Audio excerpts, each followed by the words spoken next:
No matter what your season may be, remember that God is at work in your life. Ruth grew up in a wicked nation called Moab. She was married to Mahlon, a Judean immigrant. She lost her husband and became a childless widow. Many thought she was barren. During a time of famine in Israel, Naomi and her family moved to Moab for survival. After the death of Naomi's husband and her 2 sons, Naomi wanted to return to Israel and asked her 2 daughters-in-law to go back to their places. Orpah does, but Ruth replied that she would follow her wherever she goes and her God would be my God. It was then she and Naomi returned to Israel, to the faith city of Bethlehem, the place which she had never known. Ruth said to Naomi, "Let me go to the field and glean among the reapers of grain after him in whose sight I shall find favor." And Naomi said, "Go, my daughter." So Ruth went and gleaned in the field after the reapers, and she happened to come to the part of the field belonging to Boaz, who was of the clan of Elimelech. Boaz came from Bethlehem and said to the reapers, "The Lord be with you." And they answered, "The Lord bless you." He asked the in charge of reapers, "Whose young woman is she?" And the servant answered, "She is the young Moabite who came back with Naomi." She said, "Please let me glean and gather among the sheaves." She came and continued from early morning until now, except for a short rest.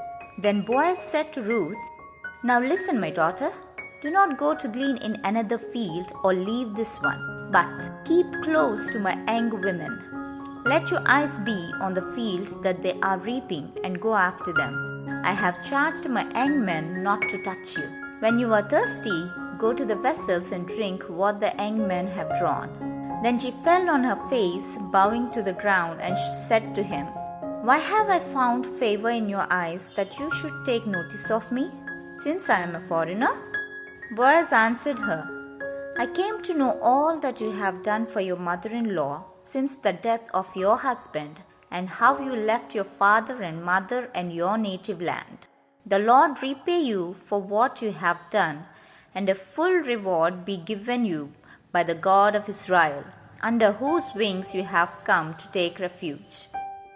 Boaz instructed his young men, saying, "Let her glean even among the sheaves, and do not reproach her. Also put some from the bundles and leave it for her to glean, and do not rebuke her."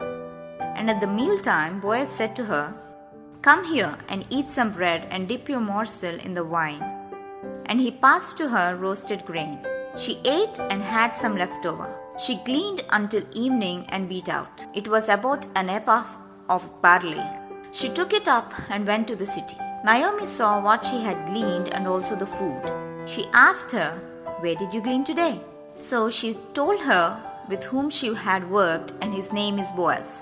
And Naomi said to Ruth, "May he be blessed by the Lord, whose kindness has not forsaken the living or dead." Also, she said, "He is a close relative of ours, one of our redeemers." Later, Ruth was married to Boaz and blessed by a son named Obed, and she is the great-grandmother of King David.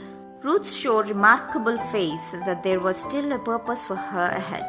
We all should learn to move ourselves with trust and faith in God even in our difficult times. If we are in an unsure place or situation, start with faith. As the Holy Bible says, "The assurance of things hoped for, the conviction of things not seen." We might not be able to see God's work, but trust that He is moving. Against all odds, redemption is possible with God. God has a plan for everyone that far surpasses the obstacles.